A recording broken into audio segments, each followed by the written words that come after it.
Hello, beautiful ones. How are we doing? As you hop on and join me live, say hello, tell me what's going on for you today. Gorgeous as ever to have you with me. Let me just find the video. Do you know, the funny thing is, I was rushing around just before that. And actually, I feel more organized than ever. It's funny how that works, right? So as you hop on and join me, say hello, tell me how you're doing today. Do you know what I would love to know? I would love to know from this week what has come up for you. Like what is the practice that perhaps has stuck with you, or what is the thing that has made you think, oh yeah, I need to tap into that more. I want to cultivate more of that in my life, or that is an energy I want to step into more. I would love to know. So pop that in the comments as well. Tell me, what are you taking from this week so far? What has really resonated with you? What is staying with you from these 7 days? If you could just grasp onto one thing. Sarah, gorgeous, lovely to have you here. How are you doing, lovely? How is life at your end? I would love to know. I'm just going to take a sip of drink. Like I say, I've had a rushing around a bit today.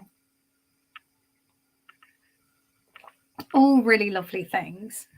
I had a beautiful client call this morning. I've been recording a new podcast episode for you today. I had a lesson to drop into the membership.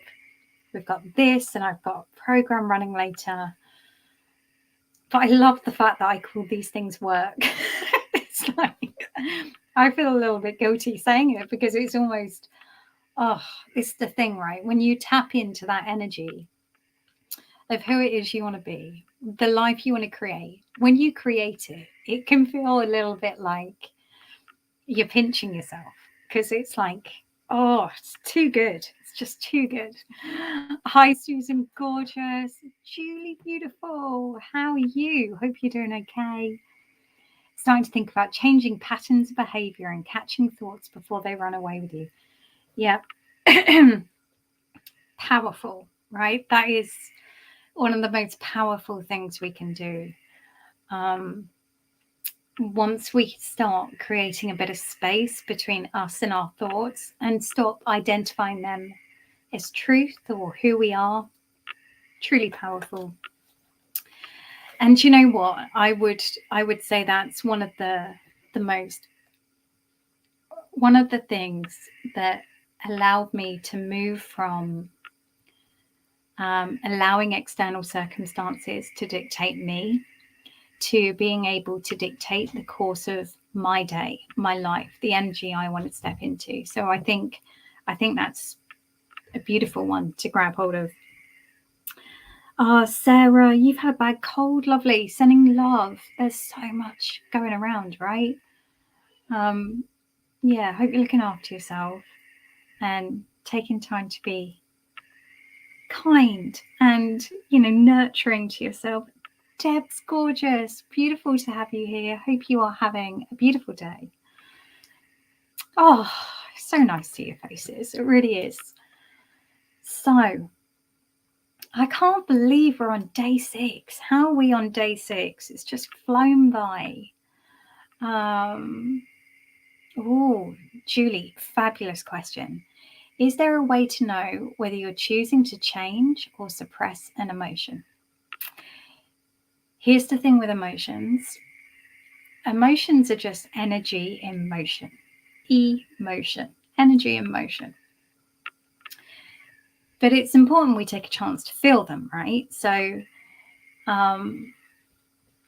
and our emotions are this amazing thing of giving us a signpost to something we're not seeing. So as we're doing the healing work, our emotions are fabulous because they're like this little indicator of, oh, there's something here you need to look at. Something here you need to look at. So what we don't want to do, like you've touched on, is suppress them and say, well, I'm not allowed to say that. I'm not allowed to think that. I'm not allowed to feel that. So what we don't want to do is create this kind of spiritual bypassing situation where we're like, oh, I'm only allowed to be positivity, love and light. Doesn't work. And it comes up and sneaks up on you. So when it comes to my emotions, I feel them. And if it feels like a particularly strong emotion that's not going on its own, so like I say, we mentioned earlier in the week, emotions generally only take 90 seconds to pass. What carries on feeding that emotion is the story or the narrative we're creating in our brain. So we start to justify it, we start to create a reason for it, we start to say why it's valid. But if I find there's an emotion that's like feeling particularly sticky, not particularly moving when I just sit and experience the feeling of it, then I will journal. Oh, we could go into a whole thing around this. So I need to be careful what I say here, because otherwise this could be the whole workshop. I will start journaling on what's the part of me that is trying to talk to me right now, and what is it they want me to know. And I'll give you a really good example of this. So funny enough, I had a client call today where she was talking about the fact that she's been having this uncomfortable feeling that she's been judging around wishing her circumstances were different, but wishing someone else could do it for her. So what she's had been doing unconsciously was suppressing that part of her and saying, no, I don't need that thing. No, I don't want those things. No, it's not okay to have those desires. It's not okay to want more. I don't really want more. You know, I'm happy in the here and now. This kind of, which is basically suppressing. So you're suppressing a desire, suppressing a want, a need. And then what she was finding was in her life, this kind of rebellious, I want to say toddler energy, you know, the part of us that wants to just kick off and stamp our feet, was coming up in sneaky ways. So it would come out in like a passive aggressive comment. It would come out in terms of like feeling sorry for herself, or like these really unhelpful destructive mechanisms. So it wasn't until she gave herself permission to really look at that. What was the want or need that wasn't being met right now? And how could she meet it? So that's often what our emotions are. It's a part of us that has a want or need that's not being acknowledged, and therefore is feeling like it needs to kick off. So it's kicking off in terms of our emotion, or it's kicking off in terms of maybe sneaky behavior, you know, sneaky behavior as in feeling sorry for ourselves, or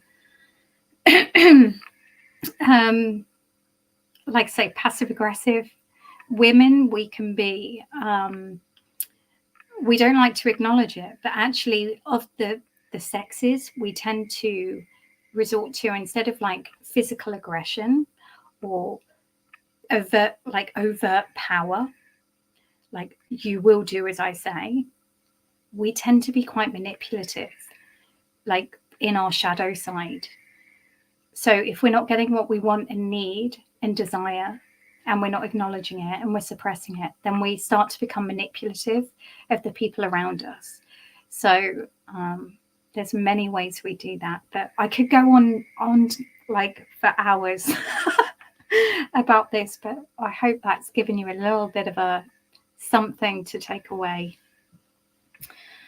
Because you're right, we don't want to suppress. And this work is really about claiming the whole of us and letting go of the judgment of what comes up.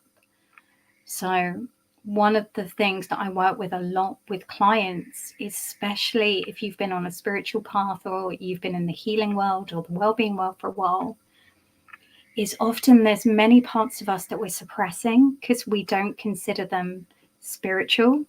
We don't consider them okay. So we might be suppressing the anger part of us. We might be suppressing the part of us that desires more wealth.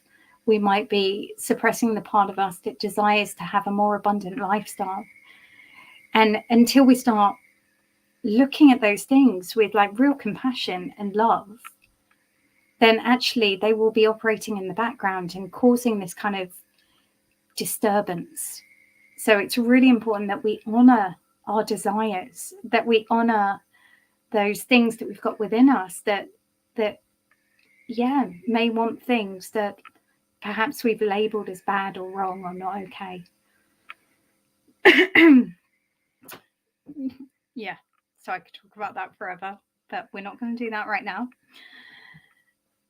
So this week, I'm going to try and remember what we've done now. So this week we've looked at, and this is where mindfulness comes in, right?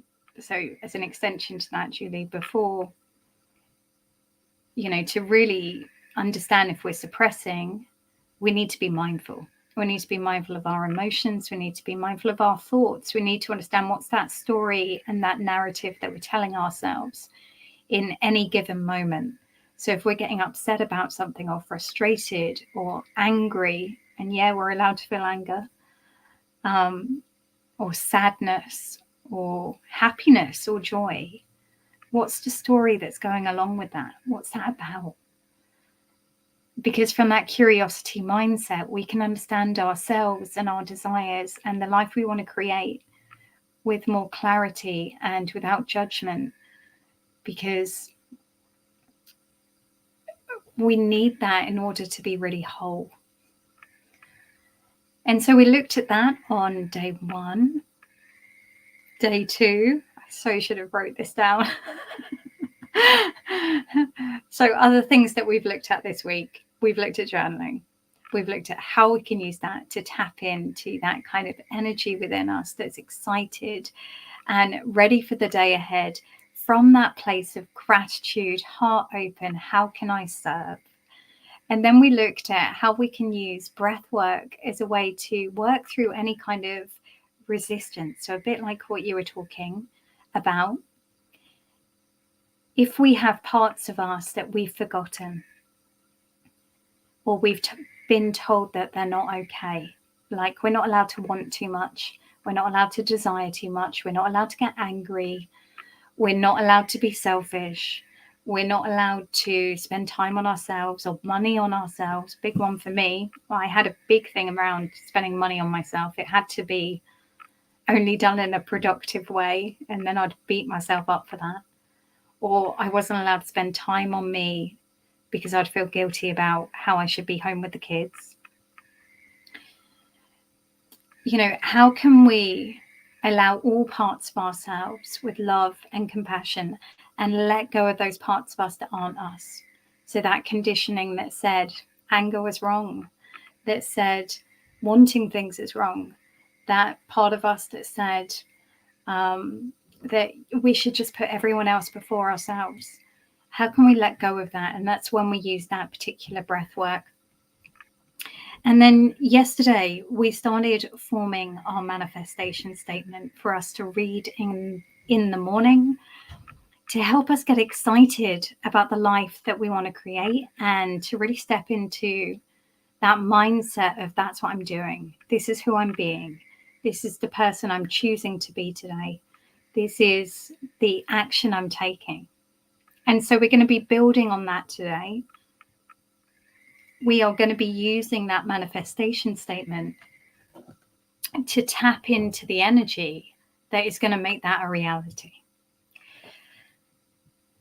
Because often we have a gap between the person we're being now and the person that can bring that manifestation statement to life. So this would kind of tie into the work of, if we think about any of the kind of energy elevation work or identity manipulation work, bearing in mind our identity, our persona, is just something that we've already created, often created with a lot of conditioning from other people, so it's not actually what we want. Then actually we get to form a new identity, which comes about through repeated behaviors that will then tell our subconscious, this is actually who I am. But in order to fulfill those behaviors, in order to take those actions, we have to be in an energetic state of resonance. It sounds like I'm talking double Dutch here, but we have to be energetically aligned to the person that is already living that manifestation statement. So yesterday, like I say, we looked at the manifestation statement. What is it we want to manifest? Who is the person we want to be? What is that person doing with their life? How are they showing up in terms of their relationships, in terms of the career and purpose work that they do? How are they showing up in terms of their finances? And I purposely include this because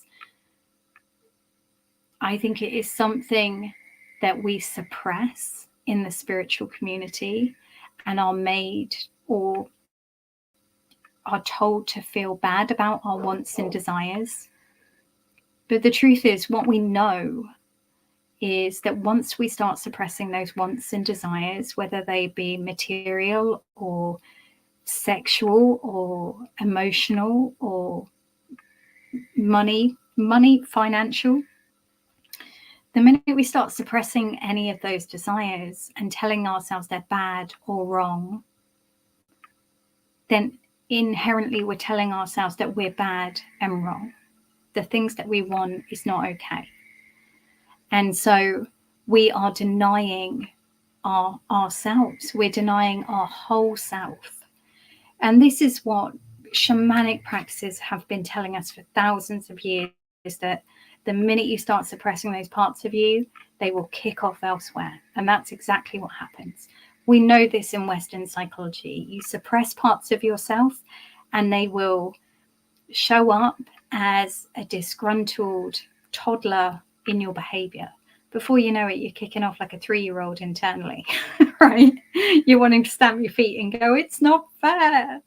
And blame everyone else, blame society, blame your husband, blame whoever's around. So if we're to really manifest our days, if we're to be the person that we really want to be, then we have to accept that we're going to have wants and desires, and that's okay. And that's perfectly normal.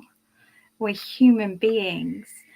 And to deny wants and desires is bizarre because we live in a very material 3D world. If you were to suppress the part of you that wants anything material, then you may as well just go live on the streets and live out of a dustbin, because that's the same part of you that is keeping a roof over your head, is keeping food on the table. So this part of you isn't bad or wrong. It's trying to look after you. It's trying to give you the lifestyle that is going to fill you up, that is actually going to fill up your cup. So I often get asked why I talk about money or finances. And that's why, because I often think it's a big part that we suppress that ends up creating this restriction or friction in our internal world. Tam, beautiful, lovely to have you here. Hope you're okay. So how do we do this kind of energy work to allow us to align to the manifestation statement that we've created?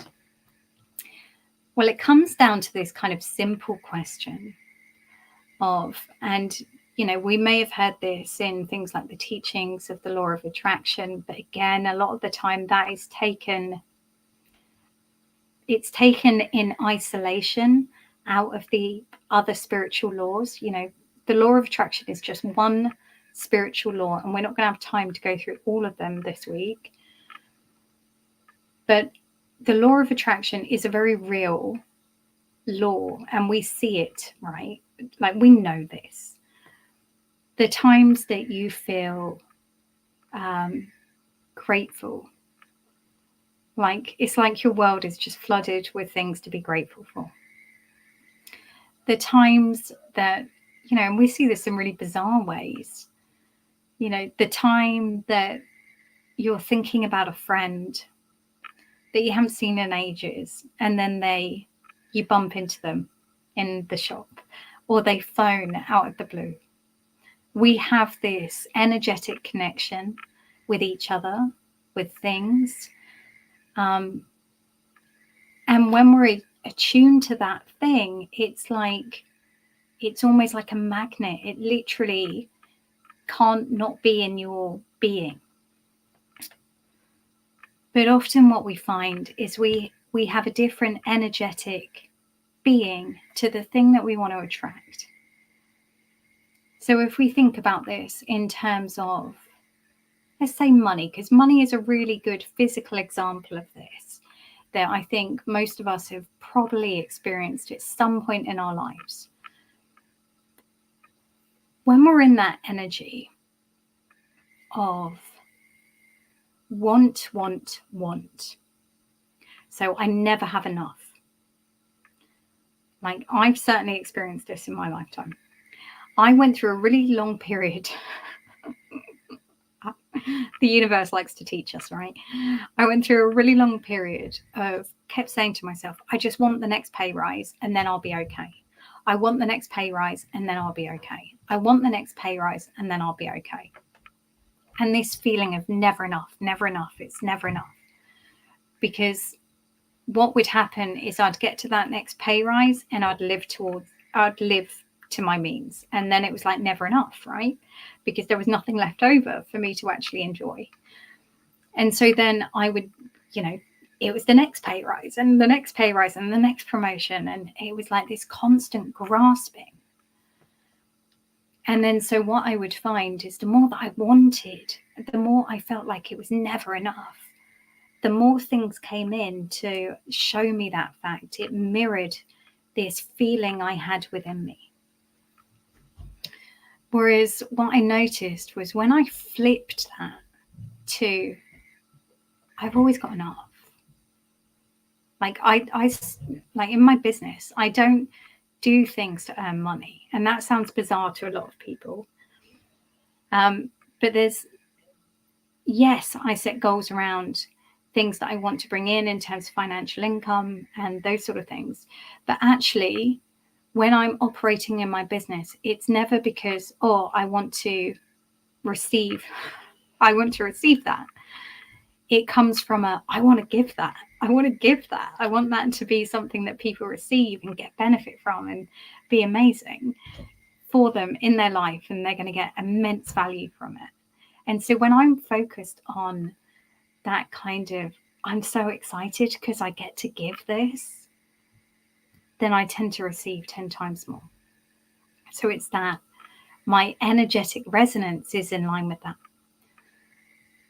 Whereas I know in my career, when I was coming from this place of like striving, and I went up and down with this energy, actually, I look back in my career, the times that I just didn't think about it and was actually more concerned about how could I be of value, those were the times that I got the promotion. Those were the times that I got the income. So I think money is a really good indicator and can be a really good way that we can work with the law of attraction, because it's so physical that we can't deny it. So if you're on the beginnings of your journey with the law of attraction, then I would certainly suggest looking at money as your first step, because you get that reassurance quite quickly. It's like you can't deny it after a while. It's like, oh my God, yeah, I got that money like out of the blue. But the truth is, this goes with so many different elements of our life. And we were talking about this in the membership last night, funny enough. Like the times in my relationships where I've been so concerned about what I'm receiving have been the times when I've received the least. Whereas the times where I'm feeling grateful and just want to love and care for that other person, not from a place of I should, not from a place of resentment, not from a place of like, this is my role, but from a place of, oh, I get to be loved. I get to allow my husband to feel loved and cared for and heard and seen. And I get to build that connection. Those are the times that I receive it back, because it's just that, well, of course, you get what you receive. No, you get what you give. You know what I mean? It's that kind of give and take energy. So what I wanted to invite you to do is to start thinking about your manifestation statement that we looked at yesterday, in terms of who would you be being if that was already your life. So we looked at those particular areas. You know, we looked at who do you want to be. So park that one for the moment. But what would your relationships look like? What would your career look like? What would your finances look like? What was the other one?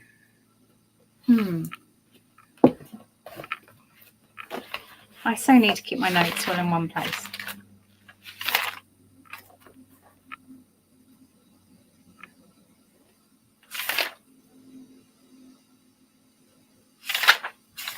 No, I'm looking in the wrong place.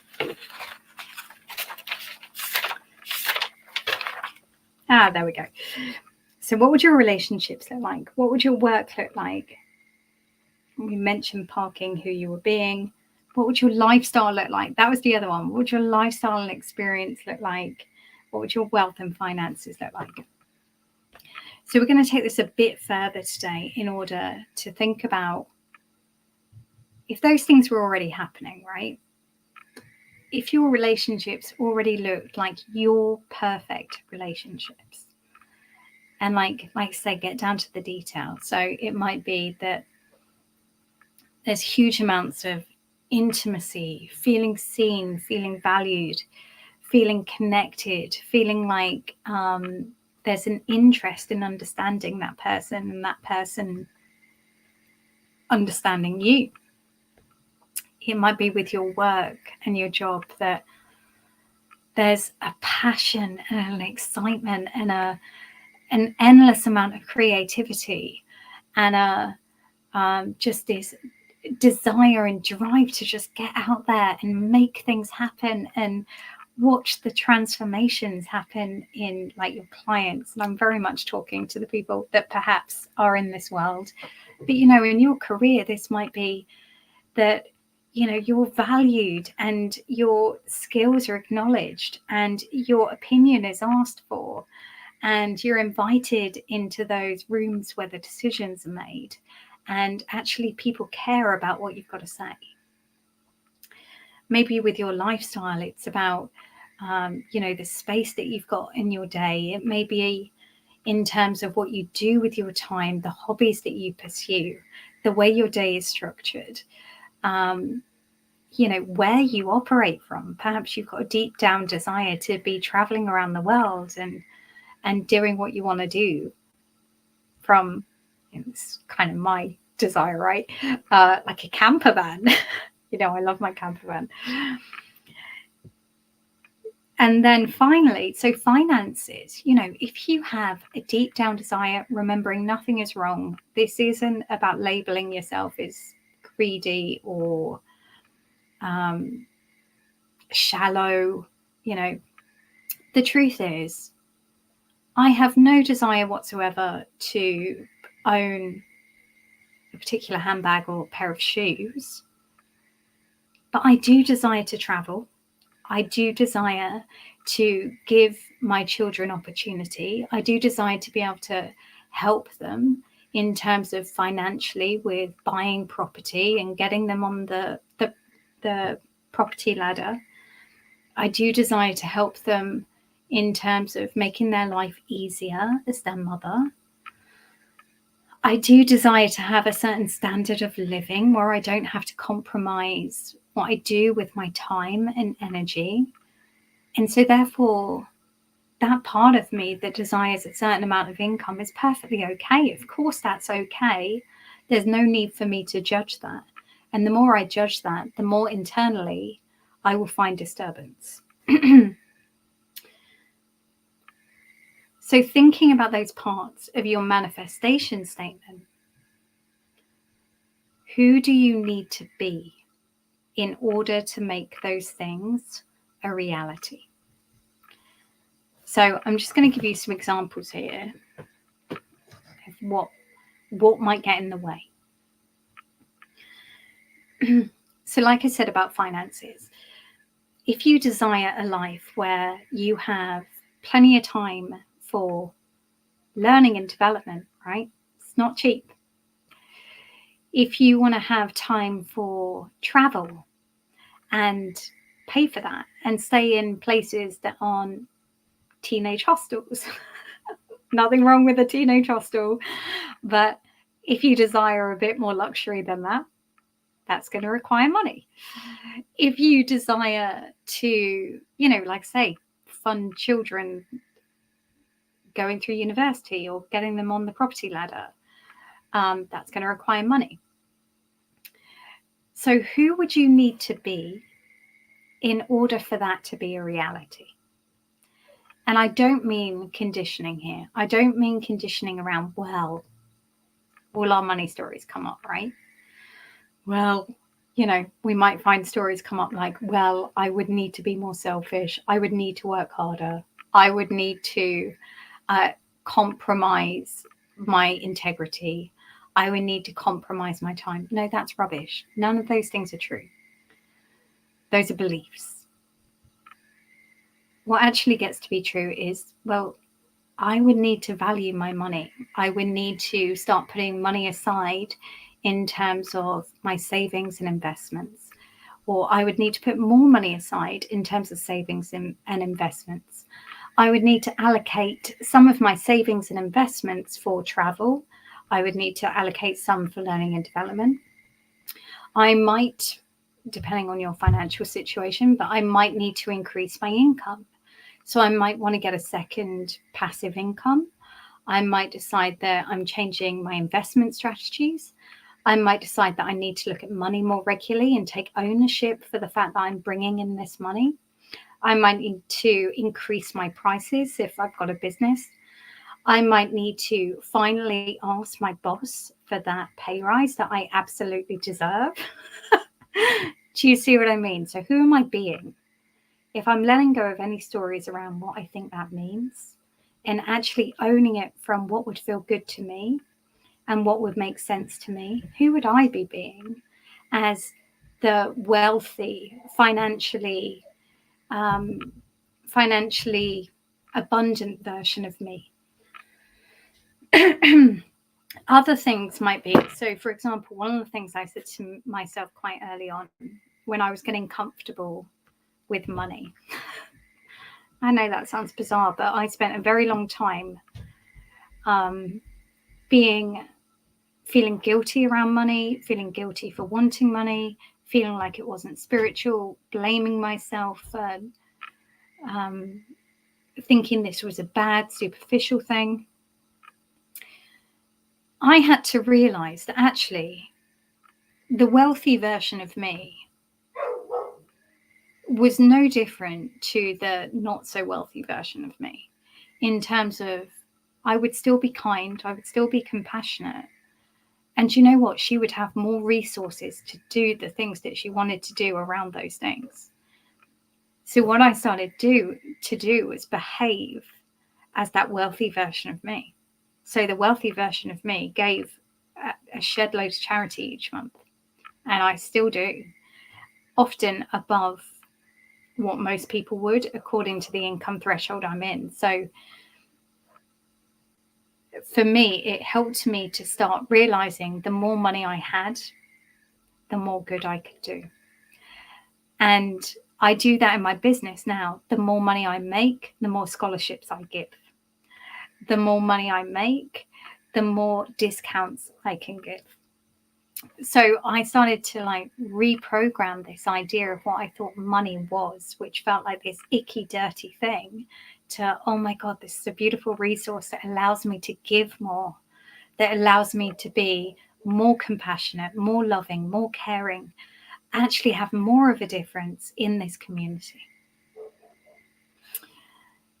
In terms of like my lifestyle and experience, I'm just giving you examples because I don't know about you, but sometimes words like energy can take us away from the physical realm, and we can forget that actually this then comes back down to our behavior.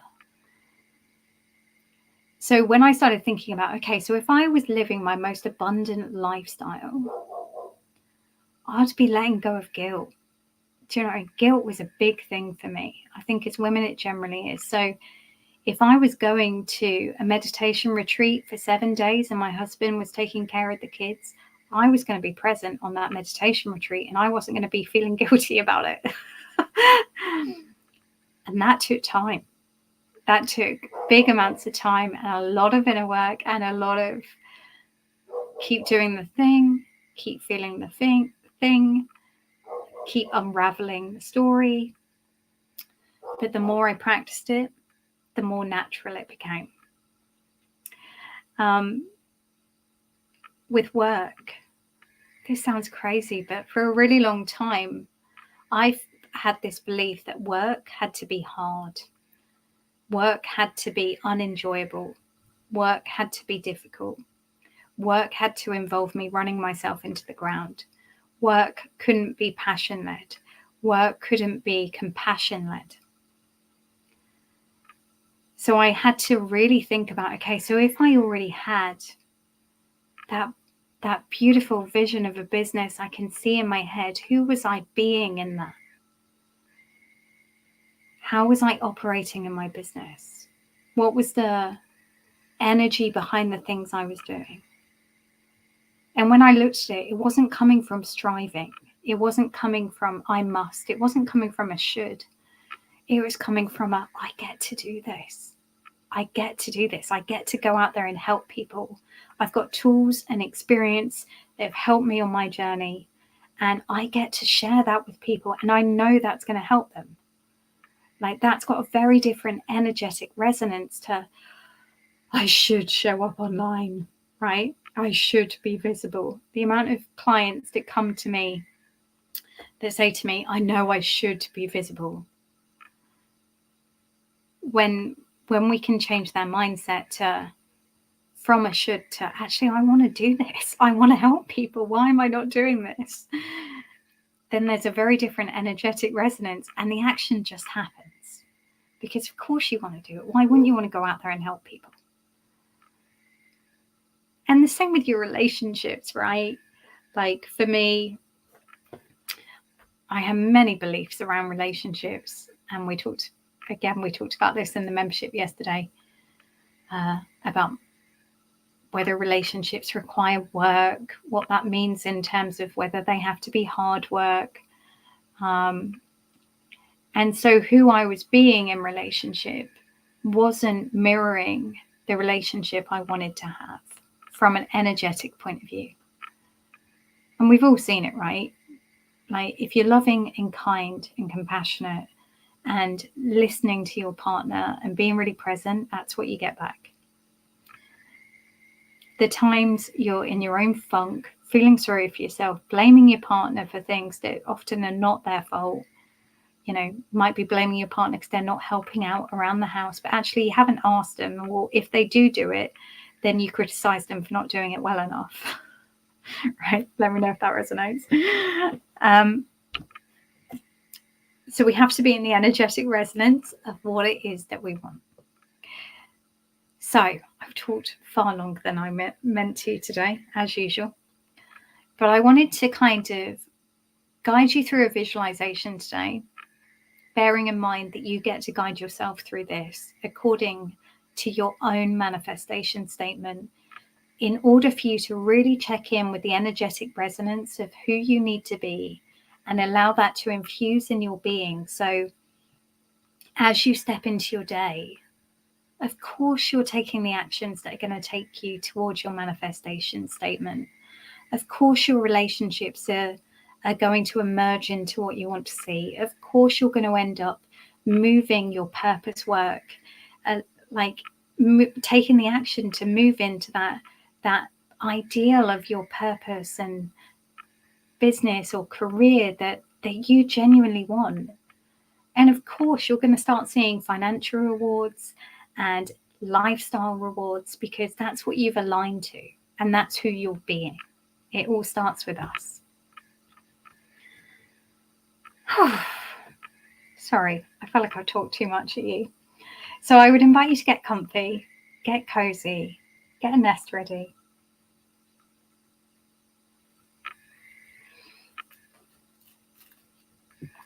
And what I will say, this is often the spiritual work that gets avoided. Like, spiritual work is lovely, right? When we're sat on the meditation cushion and all we have to do is be. Or when we're doing a lovely chanting practice. Or when we're having a Reiki treatment. Those things are beautiful. The bit we often want to avoid is our own responsibility in manifesting the life that we desire. But the truth is, when we own that responsibility and we elevate ourselves towards what it is that we desire, then like the rewards come so thick, so fast, that it's just unbelievable. So the rewards completely outweigh the level of responsibility you're taking on. I just want to say that. And I know many of you will know that, but I know there'll be the odd one that wants to resist it. And I get it, because it's nice to blame other people. It's nice to relinquish our responsibility and blame it on circumstance, right? But the truth is, we alone are responsible for the life we want to live and being the person we want to be. So on that note, that very heavy note, I invite you to close your eyes and bring your awareness to that breath in the belly, that gentle rise and fall that happens automatically. We're just going to allow ourselves to be just for a moment.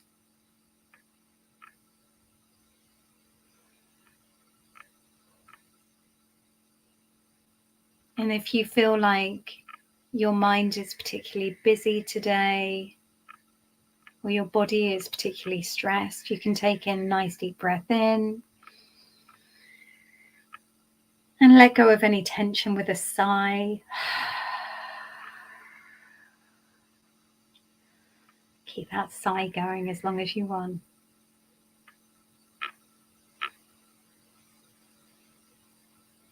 And if you work with any kind of guides, spiritual mentors, even aspects of like you want to tap into your higher self, then at this point you can invite that being in to support you. So if it's not a spirit guide, if it's not a aspect of yourself, it might be, if you're Christian, this could be calling in on Jesus. If you are Buddhist, it might be calling the wisdom of Buddha towards you. Whoever that spiritual mentor is, if you work on a pagan path, this could be a particular deity that you want to work to, or you can see a correspondence between that deity and qualities you want to start owning more fully in yourself. So I invite you to call in whoever feels right for you. Like I say, if you don't connect with any idea of spiritual guide or mentor, then calling on your higher self, that part of you that knows better, that part of you that knows that everything is possible, asking them to join you in this moment for their support, for their guidance.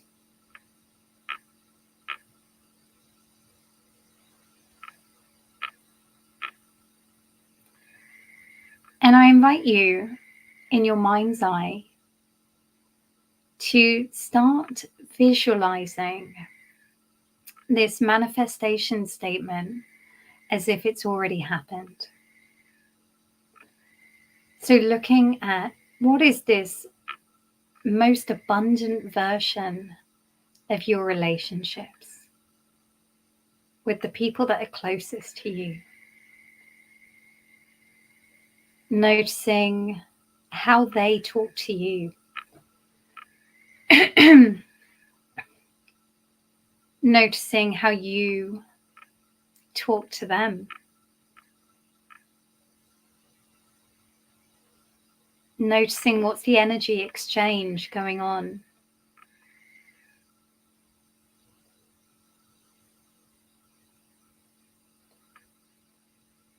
And if you don't visualize in like a picture sense, no, that's absolutely okay.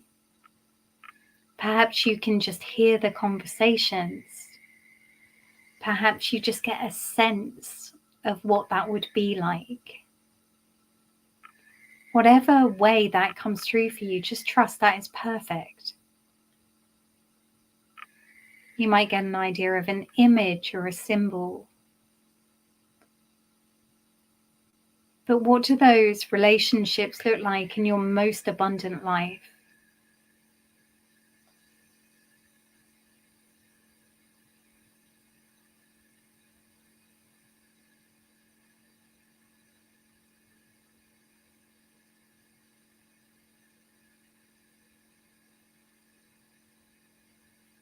And then starting to notice, who are you being in those relationships in your most abundant life? How are you interacting with them? How are you talking to them? What's your body language like? What's your internal voice saying? What are you worried about and what are you not worried about? Where's your focus as you interact in those relationships? And know that you can come back to this and break it down to individual relationships if that helps.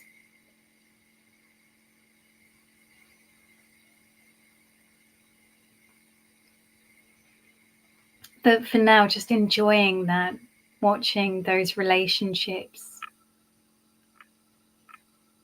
work out perfectly. Feel so abundant.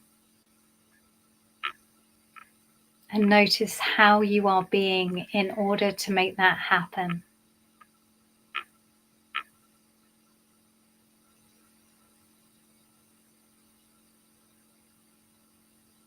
And seeing if you can merge with that version of you now. And feel those same feelings, be in that same presence. Have that same energetic resonance.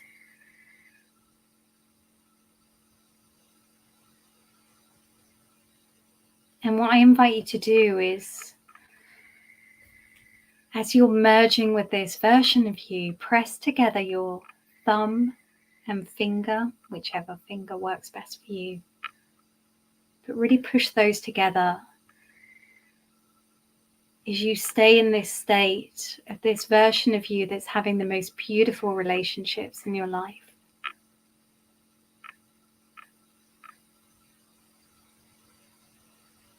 Allow that feeling to wash over your being, to integrate into every cell. This version of you that has the most abundant, beautiful relationships with those that you care most deeply about.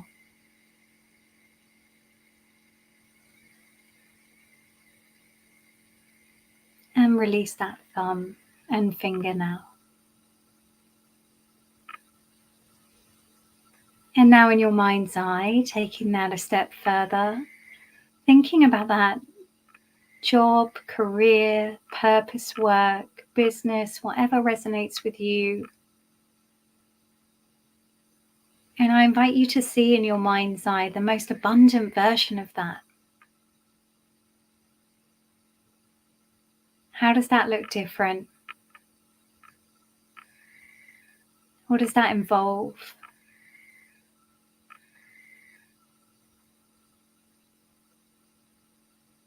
Who are the people around you? How are you operating?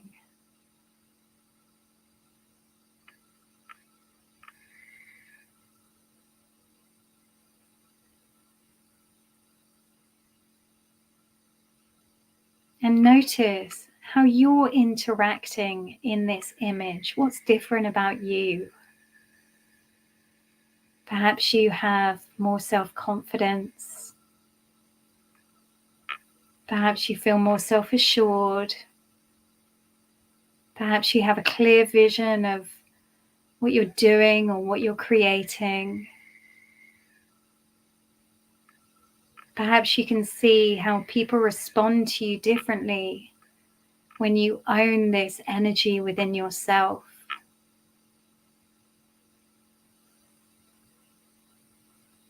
See how clear you can make that vision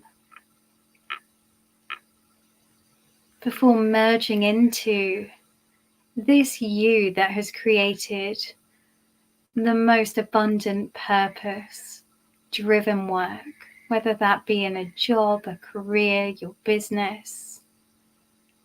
Merge into her, allow her essence to fill you up. And again, pushing a thumb and middle or any finger together, creating that physical connection in your body to this image, to this energetic resonance.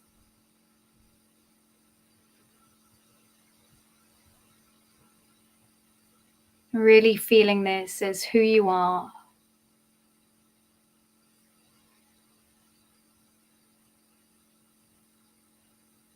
Really enjoying being this person.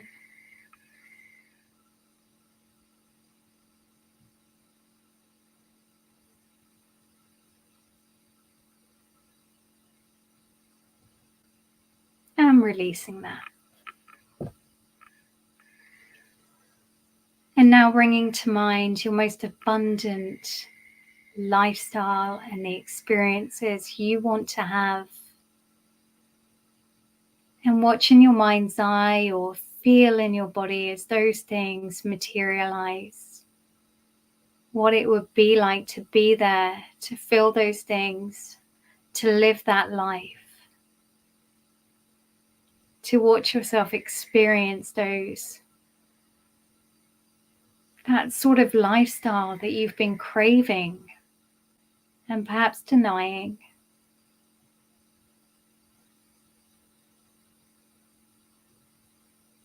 How would that feel in your body, in your mind, to know that you've allowed yourself to have this, to create this, to bring this into existence?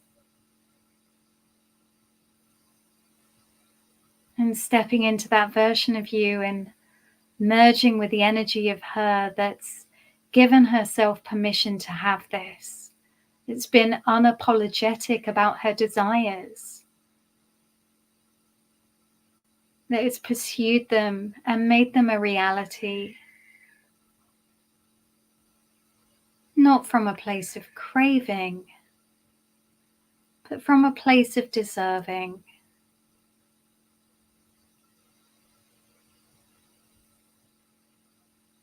And again, feel the energy of what it means to be her or that person.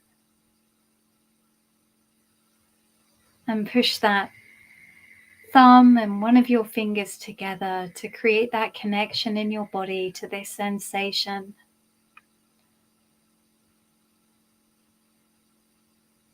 Of being allowed to have this.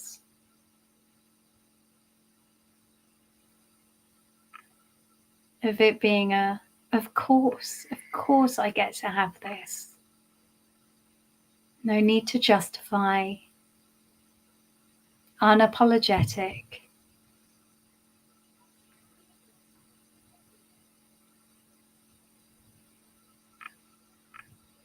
And releasing that thumb and finger before moving on to the vision of the financial security and wealth that would feel abundant to you,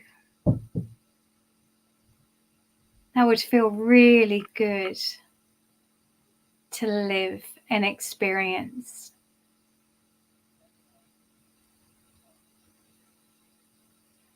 Notice what that would look like in terms of the things that you could say yes to, the opportunities it would allow you, the ways that you could give back in a much bigger way, the resources it would give you access to,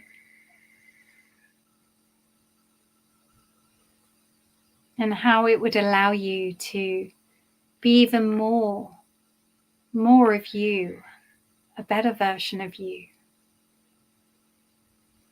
a more resourced version of you.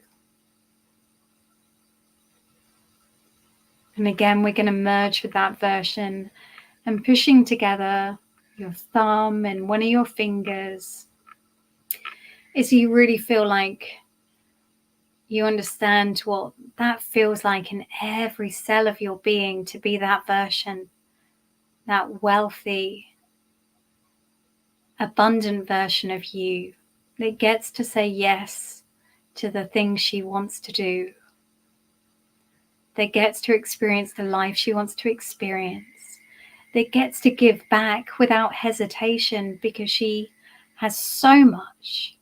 Her cup is running over.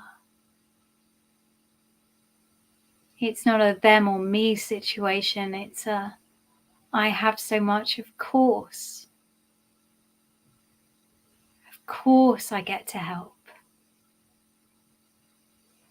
And pushing that thumb and finger together. Really enjoying that sensation, of course, of choice, of the freedom that's going to give you. And bringing that energy back with you. Slowly opening your eyes, feeling that energy in your being.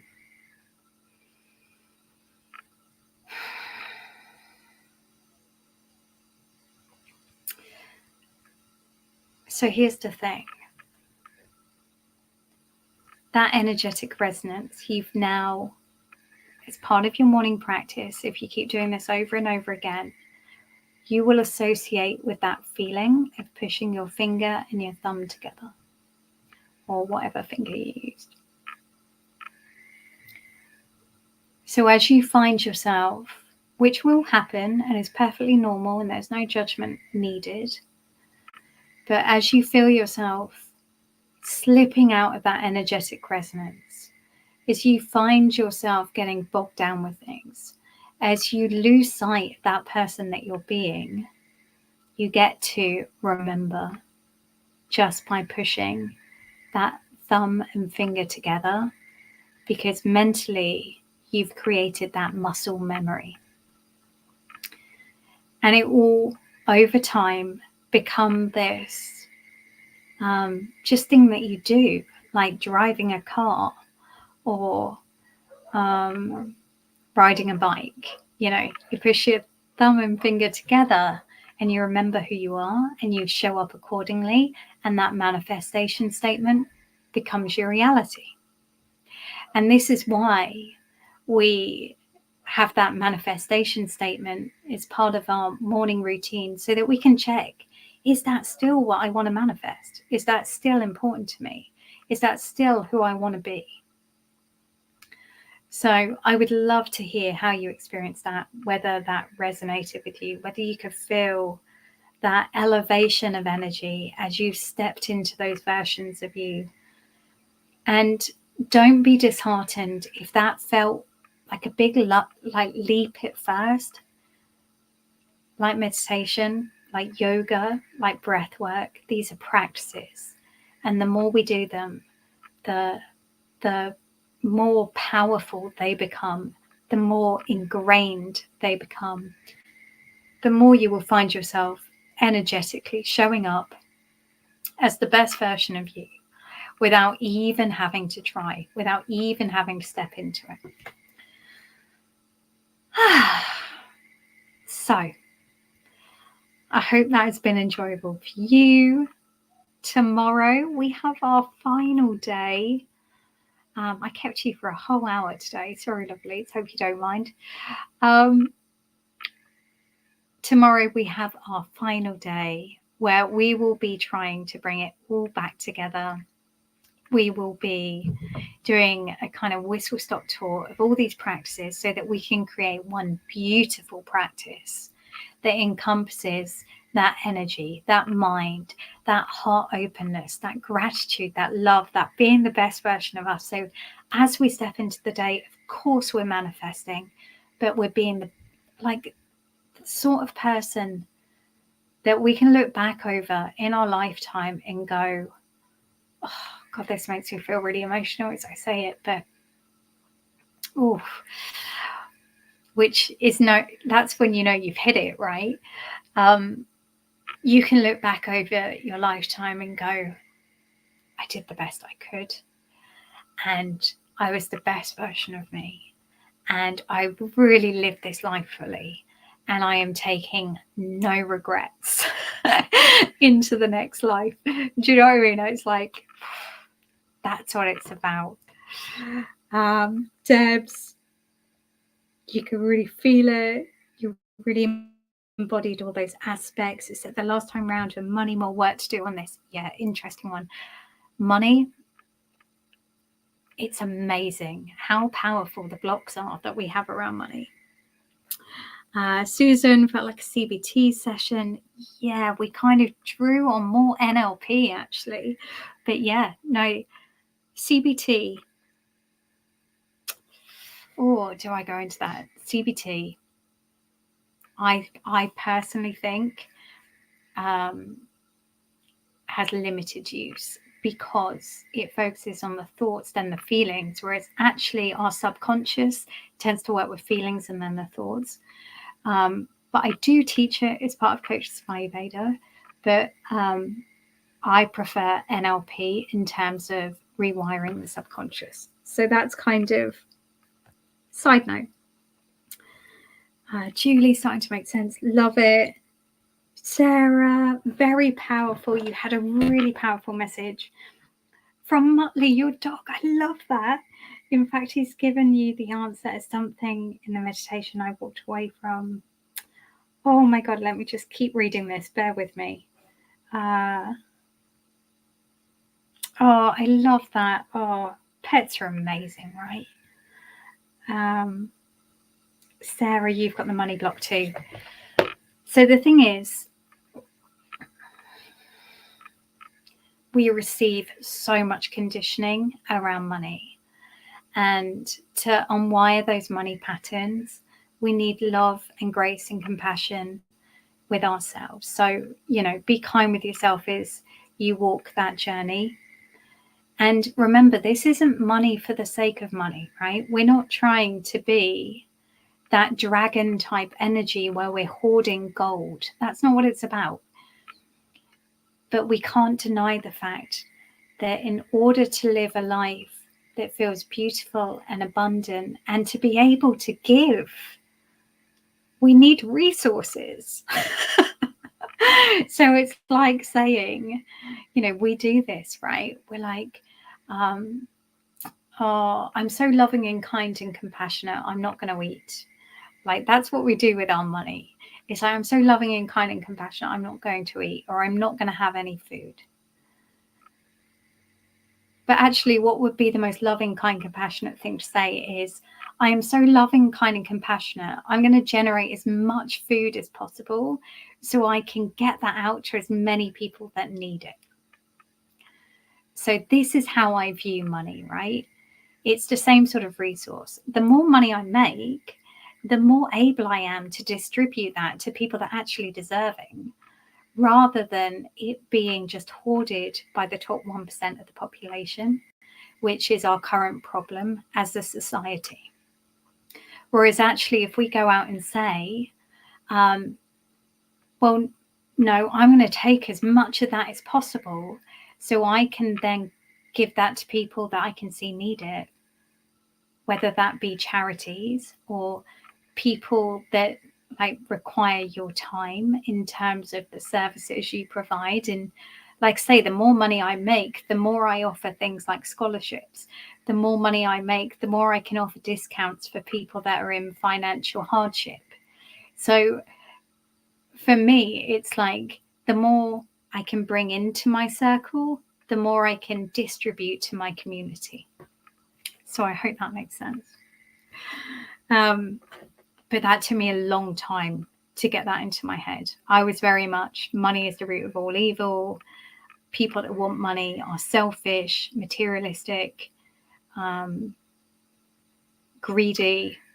I would associate money with capitalism, like archetypes that would come to mind is like Donald Trump. So I had to create a new archetype of, like, if you think about, and there's some beautiful like Hindu goddesses that we can draw in, like, to work with around this. But those kind of archetypes that remind us that the world is abundant, and that includes money. And actually, we only need to say that we desire it and then acknowledge that and allow it to be so. And then from that place, we can then share it to people that need it. So I hope that makes sense. Okay, lovelies. Well, I'm going to love you and leave you. Wishing you a gorgeous evening. I am looking forward to seeing you tomorrow, where we will be bringing all these practices together to create one beautiful, abundant, long practice that's going to set you up for the most abundant days. And like I say, yeah, money's a part of that, but money's just a resource. The most beautiful thing that you can work with is your energy and your love and your heart openness and your gratitude and your compassion, right? And yeah, some people need money. So we also need to accept that if we can take that in, we can give that out. We can be part of that flow. All right, gorgeous ones. I will see you soon. Take care. Reach out if you have any questions. Otherwise, I will see you tomorrow.